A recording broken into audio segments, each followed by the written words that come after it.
Buenos días a todos, muchas gracias por estar acá.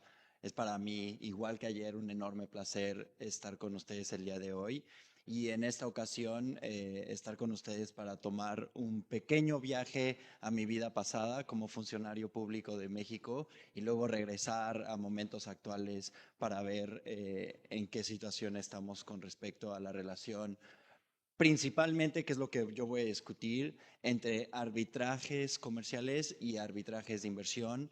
Mi participación, como ya pueden anticipar, va a ser o va a estar basada más bien en mi experiencia directa en un caso que involucró un arbitraje comercial y un arbitraje de inversión.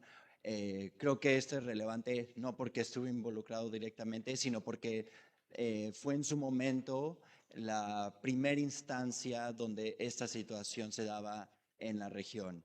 Eh,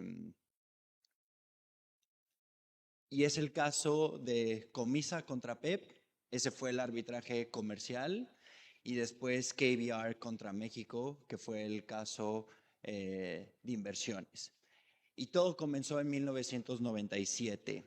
PEP, que es Pemex Exploración y Perforación, que es una subsidiaria de Petróleos Mexicanos, una empresa del Estado mexicano, contrató con otra empresa, Comisa, la construcción de dos plataformas costa afuera para el tratamiento de gas natural. En 2004 comenzaron problemas.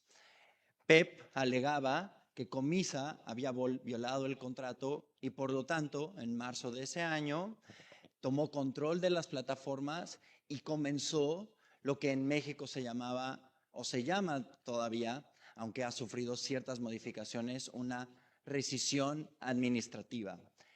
Lo único que significa esto es que es una terminación de un contrato, la rescisión de un contrato público con una entidad pública y además que es llevado a cabo por una entidad pública.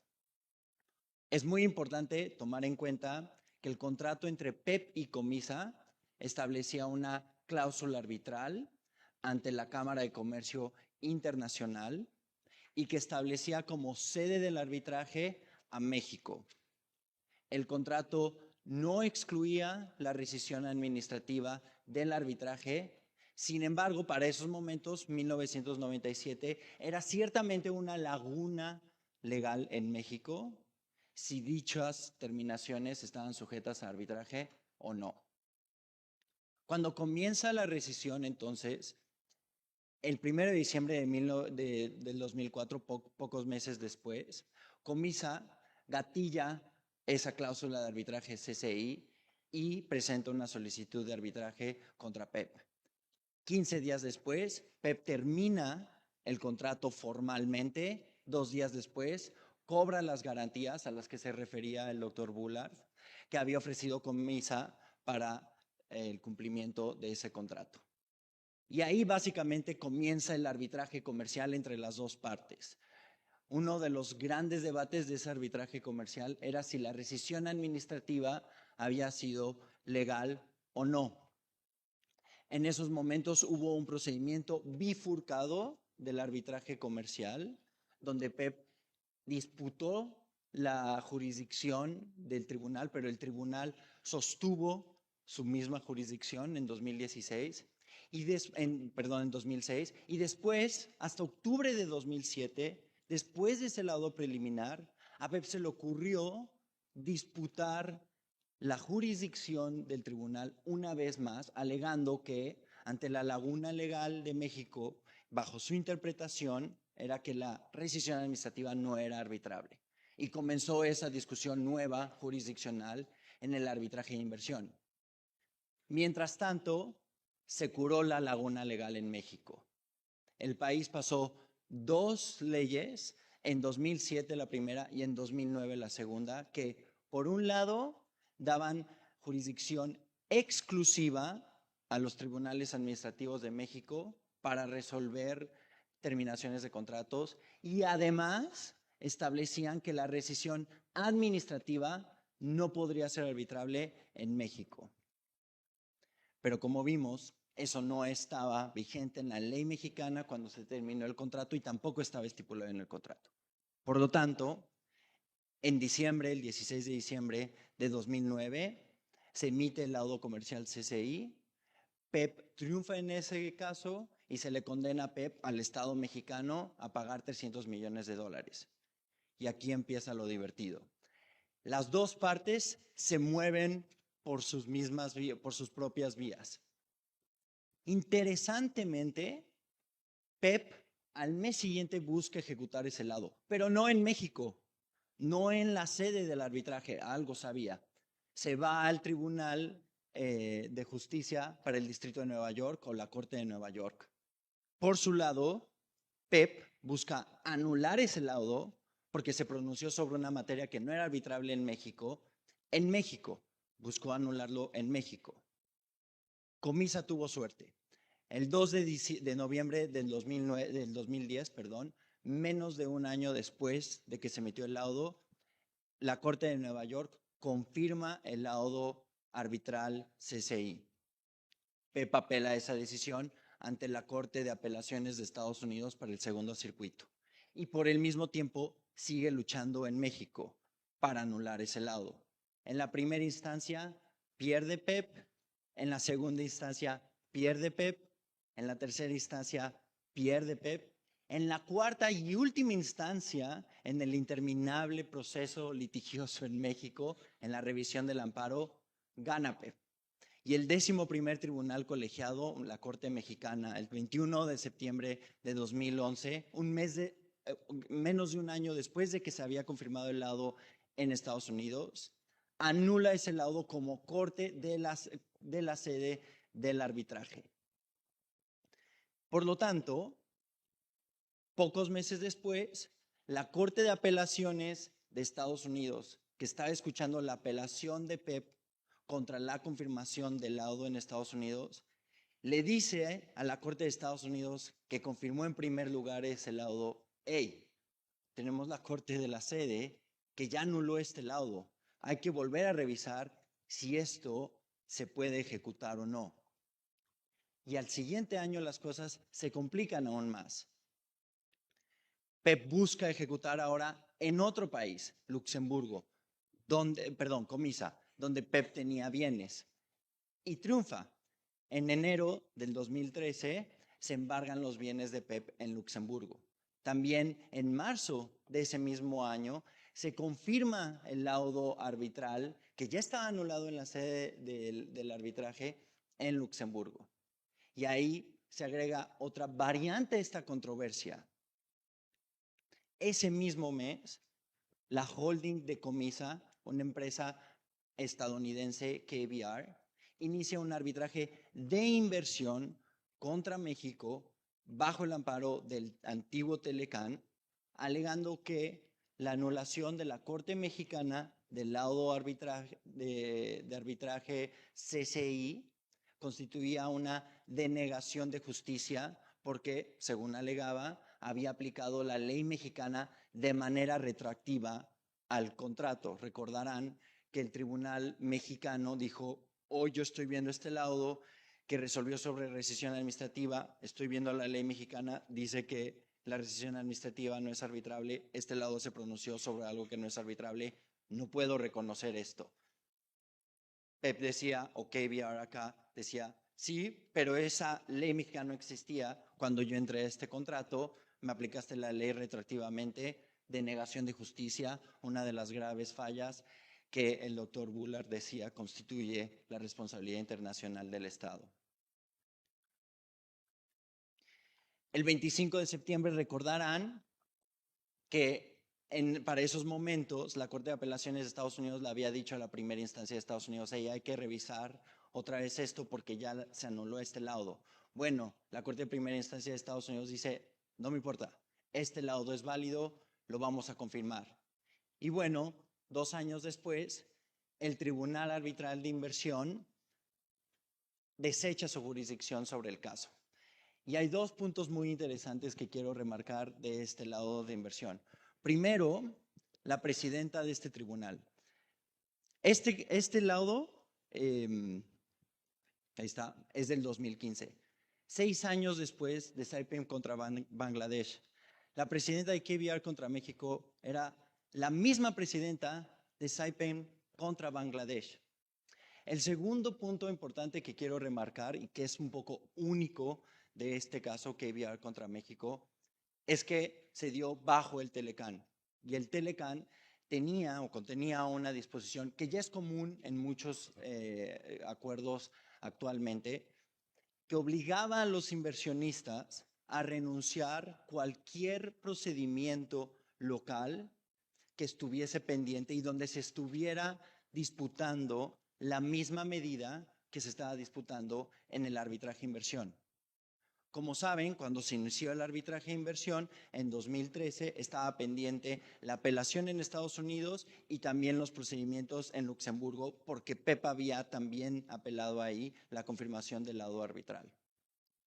Es por lo tanto que el Tribunal de Inversión de KBR contra México dijo, no hay una renuncia suficiente a estos procedimientos que siguen pendientes y entonces yo no tengo jurisdicción, no has cumplido con los requisitos que establece el Telecán para que puedas venir a demandar al Estado mexicano. Y parece que ahí se acababa la historia y Comisa, se quedaba sin su laudo que él consideraba había sido anulado por aplicar una ley retroactiva. Sin embargo, un año después, el 2 de agosto del 2016, por fin se resuelve la apelación en Estados Unidos y es en favor de Comisa. La Corte de Apelaciones de Estados Unidos resuelve que no importa que la Corte de la sede del arbitraje haya anulado el laudo, porque además, a pesar de eso, la Convención de Panamá, que era la aplicable en ese procedimiento, le daba la discreción a la Corte de Estados Unidos para decidir, aun si había sido anulado el laudo, si ella lo podía confirmar, y lo confirmó. Pues opinó que la anulación realizada en México fue repugnante en sus términos contra la política pública en Estados Unidos, pues aplicó, según esa corte, la ley de manera retroactiva y además, entre otras cuestiones, esa aplicación retroactiva constituía una expropiación ilícita en el derecho norteamericano, la expropiación del laudo básicamente. Y ese es el verdadero final de la controversia. Comisa se quedó con su laudo. Al día de hoy, dada la popularidad del arbitraje comercial en la región y en todo el mundo, después de esta primera instancia ya hay múltiples relaciones y dinámicas del arbitraje comercial con el de inversiones. Aquí va a traer 2 ejemplos más de la relación de arbitraje-inversión después del arbitraje comercial. El doctor Bullard me ganó con el de Mota Angel, que parece ser una situación similar, donde, sin embargo, no parece haber, al menos yo no tengo conocimiento, una instancia de Mota Angel de ejecución del mismo laudo en otras jurisdicciones. Y también está este caso de Perú, que va a ser muy nombrado acá, dada la práctica extensísima de arbitraje en el Perú, donde Brookfield, que es un accionista de una empresa que tiene una concesión en la ciudad de Lima, está amenazando o amenazó más bien con presentar un arbitraje de inversión contra medidas de una autoridad peruana que violan un laudo o una decisión arbitral, una decisión de medidas cautelares. Dos instancias contemporáneas de un arbitraje, un posible arbitraje de inversión contra un arbitraje comercial. Pero estas no son las únicas dinámicas que se dan ahora. Y solo por cierto, esta imagen que ya estoy repitiendo al fondo es el primer tribunal de la Corte Permanente de Arbitraje, y lo pongo porque la Corte Permanente de Arbitraje será la institución que más tipos de arbitrajes observa, ¿no? Estado-Estado, inversionista-Estado y entre partes contractuales. Me parecía que venía muy bien al punto, dadas las distintas dinámicas y partes que se pueden dar en un arbitraje. Pero las nuevas dinámicas que se dan ya no nada más es arbitraje e inversión por una medida del Estado que anula un laudo comercial o una medida judicial que invade un lado comercial. También se dan de manera paralela. Por ejemplo, en el caso ADP Vinci, que es un caso ahorita de inversión, hay paralelamente un arbitraje comercial. La demandante inició un arbitraje comercial al mismo tiempo que un arbitraje de inversión. El comercial ya concluyó. Lo mismo pasa, por ejemplo, con Quanta contra Perú, que también es un arbitraje CIADI, sin embargo, está pendiente de resolución, pero al mismo tiempo se había dado un arbitraje comercial que también ya concluyó. Se pueden dar también arbitrajes comerciales y de inversión paralelos en un mismo caso consolidado ante la CPA. Es el caso, por ejemplo, de Renco contra Perú, que también ahora está pendiente. De nuevo, el tribunal está viendo reclamo contractual y de tratado y el caso está pendiente. Finalmente, recién este mes se resolvió el caso Telefónica contra Colombia, donde no se discutió. Sin embargo, ese caso resolvió una medida, o más bien resolvió sobre una cláusula contractual que ya había sido interpretada y resuelta por la corte de ese contrato, que era un tribunal comercial doméstico. Y esa resolución doméstica, que además fue contraria a lo que resolvió el tribunal CIADI, casi está inexistente en ese laudo CIADI. Y eso ha llevado, por ejemplo, a que esta misma semana Colombia, en respuesta a este laudo CIADI, se haya replanteado su política en materia de arbitraje e inversión y busca ahora, de hecho, hasta modificar sus tratados de bilaterales de inversión para delimitar más las cuestiones que puedan ser sujetas al arbitraje e inversión. Como últimas conclusiones y a la luz de estos nuevos desarrollos, parece que la decisión de KBR contra México, la segunda que tuvo Gabriel Kaufman Kohler en estos temas, independientemente de si es correcta legalmente, se antoja adecuada años después. ¿Por qué? En ese caso, obviamente, KBR está diciendo, yo no tengo que renunciar a los procedimientos locales que tengo en Luxemburgo y en Estados Unidos, por la Santa Trinidad que ayer nos platicaba, ¿no? Distintas partes. Yo allá no tengo a México de contraparte, tengo a PEP. Distinta base jurídica. Yo allá no estoy alegando una violación del derecho internacional público o de un tratado, sino simplemente de mi contrato o de la ley nacional. Distinto acto. Yo allá no estoy alegando una denegación de justicia, simplemente estoy alegando que se cumplan las leyes de confirmación de laudos arbitrales. Y todas estas son diferencias, distinciones válidas y muy recurridas. Las van a encontrar en casi todos los procedimientos que tienen litigios paralelos. Pero antes de la regla de 3 hay una regla de 1, que es, sí, todas esas diferencias están bien, pero al final lo que estás buscando en Luxemburgo, en Estados Unidos, en México y acá, es que te paguen tu laudo. Y ese laudo, independientemente de que se haya anulado en México, es un activo internacional, es parte de las grandes innovaciones jurídicas del arbitraje comercial internacional, tiene validez en todo el mundo, o al menos en todos los países parte de la Convención de Panamá o de Nueva York. Si te lo anulan acá, lo puedes ir a ejecutar allá, ¿no? Y es básicamente lo que estás buscando en este arbitraje de inversión. Por lo tanto, no es cierto que si no renuncias a esos procedimientos locales, o más bien, no es cierto que no tienes que renunciar a esos procedimientos locales, porque el objetivo de esos procedimientos es el mismo que estás buscando allá y esos procedimientos siguen pendientes. Así que creo que ayer se disputaba, o más bien se comentaba, como el arbitraje de inversión es una forma de evitar conflictos mayores, ¿no? Antes eran intervenciones armadas. Yo creo que precisamente evitar, de cierta forma, multiplicación de controversias sobre el mismo concepto es también una forma precisamente de evitar mayores conflictos, ¿no? También se hablaba en la última sesión de que independientemente de si los tribunales de arbitraje e inversión pueden ordenar reparaciones más allá de una indemnización monetaria. Al final, el inversionista como ente especulativo en términos económicos, por definición, está buscando una indemnización monetaria. No le sirve mucho nada más tener una decisión que diga se violó, se denegó justicia, punto final. Bueno, si ya lo va a conseguir en una corte internacional, en una corte de otro estado o en un arbitraje comercial, ¿para qué duplicar también esfuerzos, no? Eso es todo por mí.